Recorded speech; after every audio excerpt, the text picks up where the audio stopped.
সবাই দৌড়াদৌড়ি করে গেল, ইস্তার খোদাও নাই, ওটাও জ্বলে গেছে। তার ধর্মযাজী যে জাদুকর্ণী ও জ্বলে ছাই হয়ে গেছে।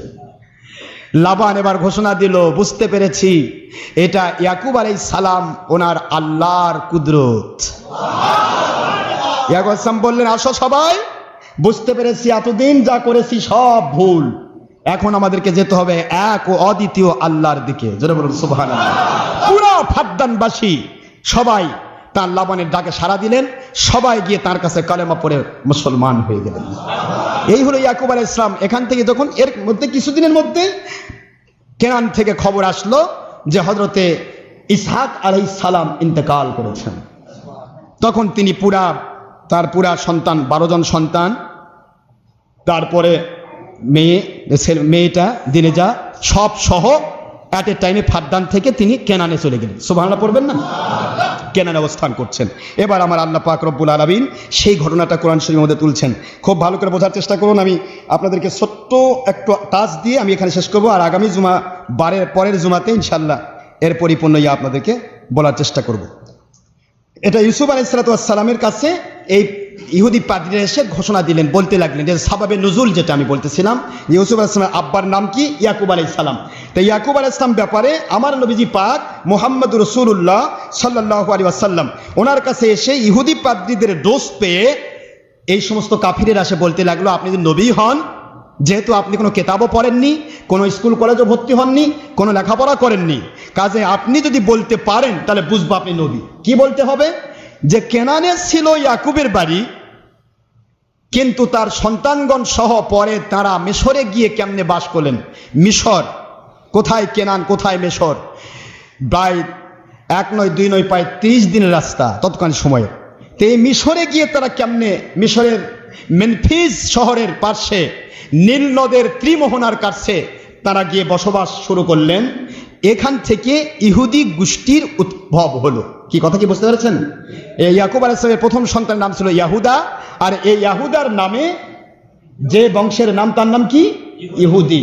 তবে তৎকালীন সময়ের যারা ইহুদি ছিল তারা ছিল আল্লাহ এবং আল্লাহ রসুলের পক্ষে, কিন্তু পরবর্তীতে যারা আল্লাহ এবং রসুল থেকে দূরে সরে গেছে, বর্তমান ইসরায়েলের ইহুদি, এরা হচ্ছে আল্লাহ এবং আল্লাহ রসুল বিরোধী, কোরআন সুন্নাহ বিরোধী। এরা তৎকালীন সময় সেই হাকিকতে ইহুদি নয়। কথা কি বুঝতে পেরেছেন? তা শোনেন, তো এখন এখান থেকে রসুলকে জিজ্ঞাসা করা হচ্ছে, আল্লাহর হাবিবকে জিজ্ঞাসা করা হচ্ছে, আয় মুহাম্মদ রাসূলুল্লাহ সাল্লাল্লাহু আলাইহি ওয়াসাল্লাম, আপনি যে বলছেন আপনি নবী, তাহলে নবীদের কাছে সকল নবীর সংবাদ থাকতে হবে। কথা ঠিক না? বা ঠিক করে? তাহলে ইয়াকুব আলাইহিস সালাম তার সন্তানগণ সহ কেনান থেকে কিভাবে মিশরে গেলেন, সেখানে কিভাবে তারা বাস করলেন, এবং তার ঘটনাটা আমরা জানতে চাই। তখন আমার আল্লাহ কুদরতওয়ালা আমার নবীজি পাক সাল্লাল্লাহু আলাইহি ওয়াসাল্লামের উপর সূরাতুল ইউসুফ নাজিল করলেন।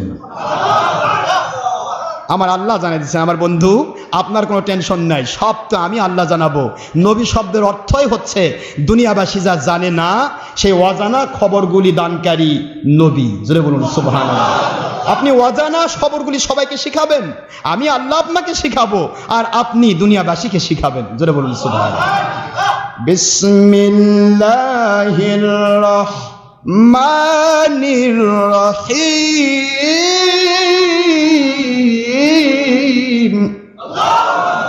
আলিফ লাম রা।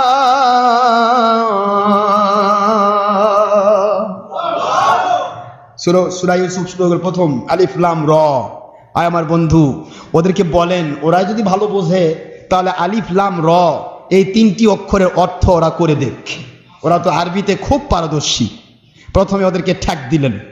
কাফেররা বলতেছে এটা কি শব্দ, এই শব্দের অর্থ করা কি সম্ভব? আমার নবী বলেন আমার কাছে অর্থ আছে। যেটা বলুন সুবহানাল্লাহ। যাচ্ছি না সে অর্থগুলি, নবীজি পাক সাল্লাল্লাহু আলাইহি ওয়াসাল্লাম পর্যন্তই সীমাবদ্ধ থাক, যেহেতু এই ব্যাপারে প্রত্যেক সমস্ত বিশেষ করে যারা তাফসীর কারক সবাই বলেছেন আল্লাহু ওয়া রাসূলুহু আহাক্কু বিমুরাদিহি বিহি। এই সমস্ত হরফে মুকাত্তাত আলিফ লাম মিম, আলিফ লাম রা, কাফ হা ইয়া আইন সদ, যাবতীয় হরফে মুকাত্তাতগুলির অর্থ কেবলমাত্র আল্লাহ এবং তার রাসূল পাক সাল্লাল্লাহু আলাইহি সাল্লামই ভালো জানেন। জোরে বলুন সুবহানাল্লাহ। সুতরাং এই বিষয়ে আমি আপনাদেরকে বলতে চাচ্ছি না, যদিও আল্লাহ পাকের দয়ায় আমরা তাসাউফপন্থী যারা এগুলি অর্থ আমরা জানি, আলহামদুলিল্লাহ জোরে বলেন, কিন্তু আমরা জানাতে চাচ্ছি না। এখানে পরবর্তী আয়াত তিলকা আয়াতুল কিতাবিল মুবিন।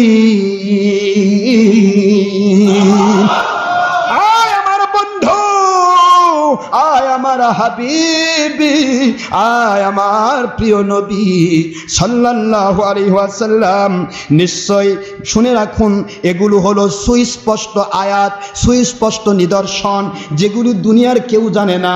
ওই কাফিররা, মুশরিকেরা, মুমিন কেউই জানে না, একমাত্র আসমানি কিতাব ছাড়া। আমি আসমানি কিতাব তাওরাতে যে কথাগুলো লিখেছিলাম, ওই কথাগুলি আমি আপনাকে পেশ করতেছি। সুস্পষ্ট কিতাবের আয়াত, এই আয়াতগুলি ছিল কোরআনের আয়াত। ওখান থেকে সামান্য কিছু আমি আল্লাহ লাউহে মাহফুজ থেকে নিয়ে নিয়ে তাওরাত, ইনজিল, জবুরের মধ্যে দিয়েছিলাম। এটা হলো সেই কিতাব, সেই স্পষ্ট কিতাবের নিদর্শন। ও আমার বন্ধু, আপনি যখন কথাগুলি বলবেন, হুবহু যখন তাওরাতের কিতাবের সাথে মিলে যাবে, এই কথাগুলি শুনাইয়া দিয়া ইহুদি ওস্তাদগণ সহ এই কাফিরগুলোকে আমি আল্লাহ মুসলমান বানাতে চাই।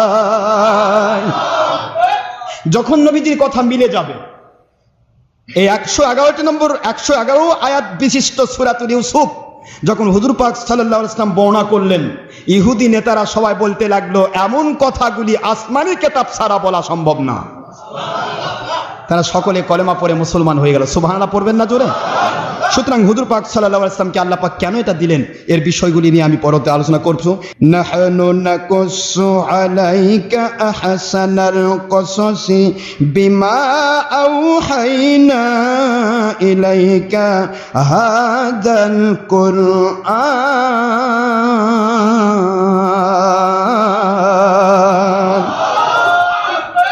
ওয়া ইন কুনতা মিন ক্বাবলিহি লামিনাল, পড়েন, ওয়া ইন কুনতা মিন ক্বাবলিহি লামিনাল গাফিলিন।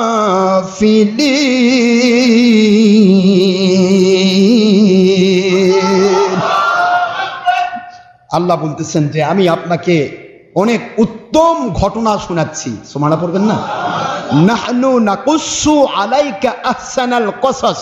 এই আহসানাল কসাসের ব্যাখ্যা করলে আমার 5 ঘন্টা লাগবে, যে আহসানাল কসাস কেমন উত্তম ঘটনা আল্লাহ শিখাচ্ছেন। এই উত্তম ঘটনা কি, এ কথা বলতে সময় অনেক দরকার, কিন্তু এখানে তো অত সময় আমি দিতে পারবো না। আল্লাহ বলছে সর্বোত্তম ঘটনা আপনাকে শোনাচ্ছি, যে আহসানাল কসাস, যে ব্যাপারে এখানে আসছে, দেখেন আয়াতের অর্থ, ইন কুনতা মিন ক্বাবলিহি লামিনাল গাফিলিন, এর পূর্বে আপনি যা জানতেন না।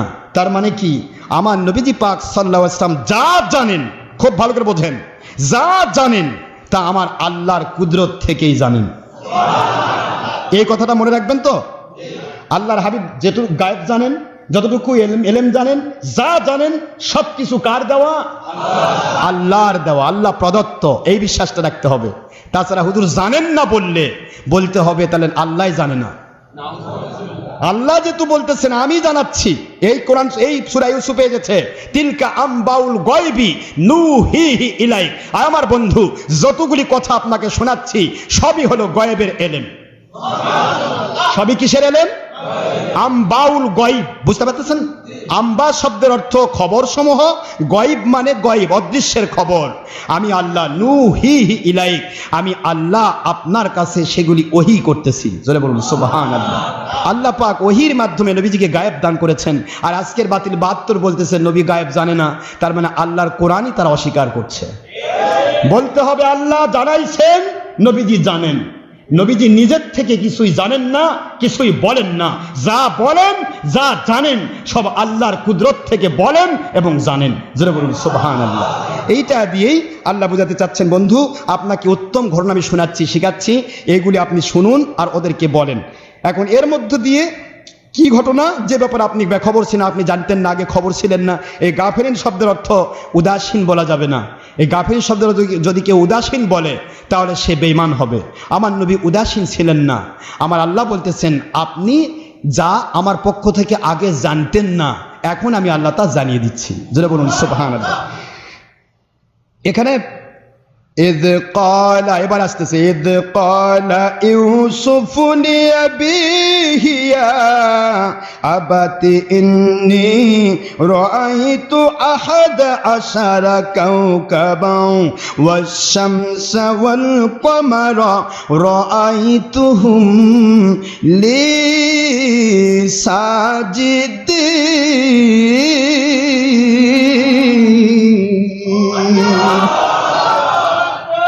এবার আল্লাহ বলছেন, বন্ধু আপনি সেই সময়ের কথা স্মরণ করুন, ঈদ যখন বললেন ইউসুফ আলাইহিস সালাম ছোট্ট মানুষ, বয়স তখন তার 13 বৎসর। কত? মতান্তরে 7 বৎসর, 13 বৎসর, বিভিন্ন মতান্তর এসেছে। ইমাম সুদ্দী রহমতুল্লাহ বর্ণায় 13 বৎসর। এই 13 বৎসরের শিশু সন্তান হযরতে ইউসুফ আলাইহিস সালাম তার আব্বাকে বললেন, ঈদ কলা, যখন তিনি বললেন, কলা ইউসুফ আলাইহিস সালাম লি আবিহি, তার আব্বাকে, বিয়া আবাতি, আমার আব্বাজান, ইন্নি নিশ্চয়, রাআইতু দেখলাম, 11 কাউকাবান, 11টি উজ্জ্বল তারকা। সুবহানাল্লাহ বলবেন না?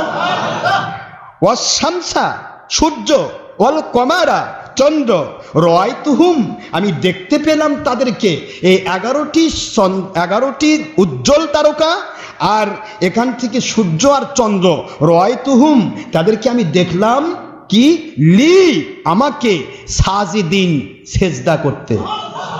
সুবহানাল্লাহ জোরে বলুন।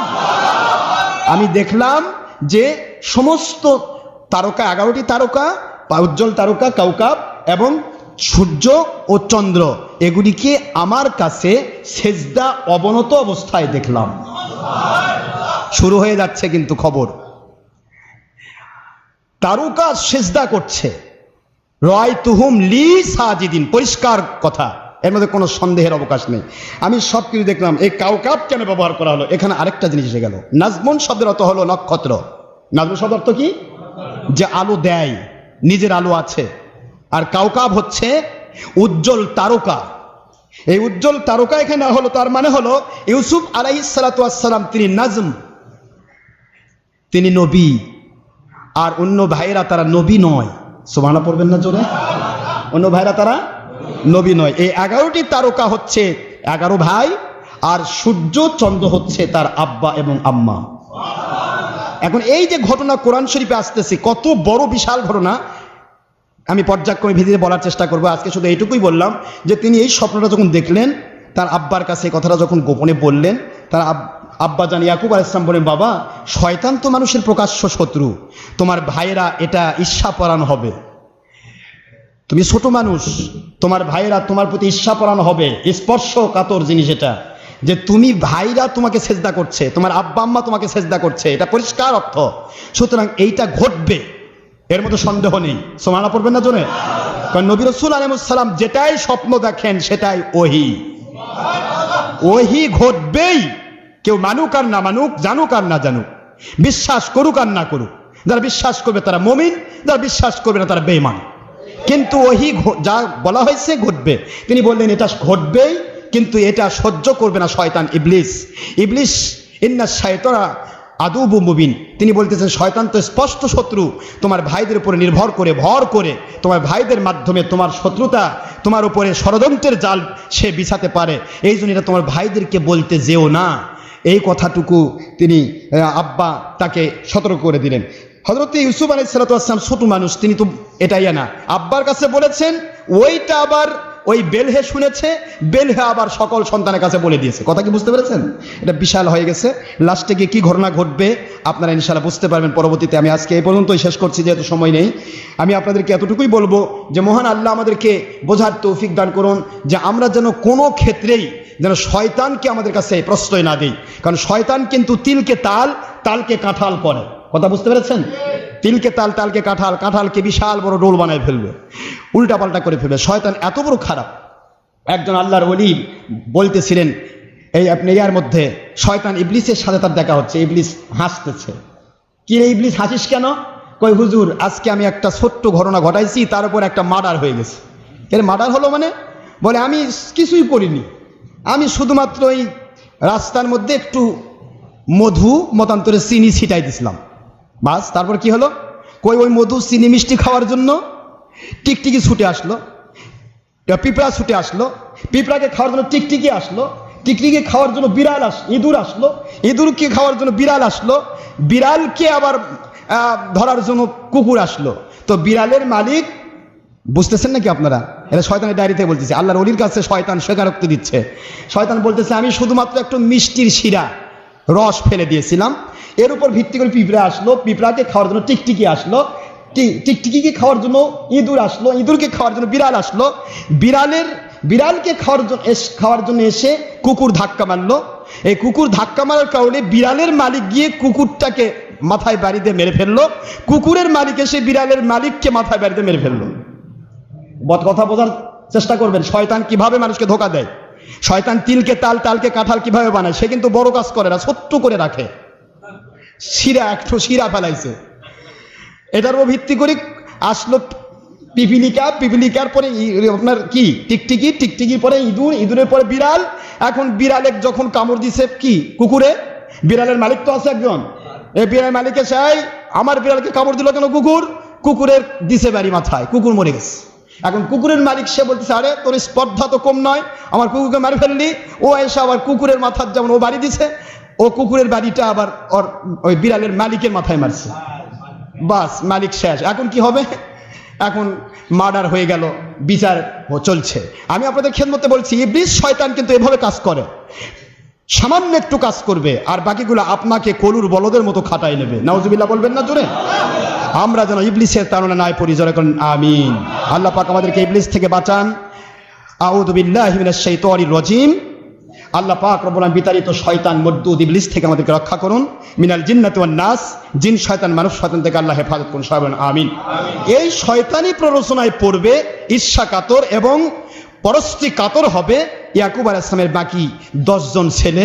ইউসুফ আলাইহিস সালামকে কত কষ্ট দেওয়ার চেষ্টা করবে, কিন্তু আমার আল্লাহর কুদরত থেকে ইউসুফ আলাইহিস সালামকে এই ঘটনার মধ্য দিয়ে তাদেরকে অবশ্যই তার হুকুমতের আওতায় নিয়ে নেবেন। জোরে বলুন সুবহানাল্লাহ।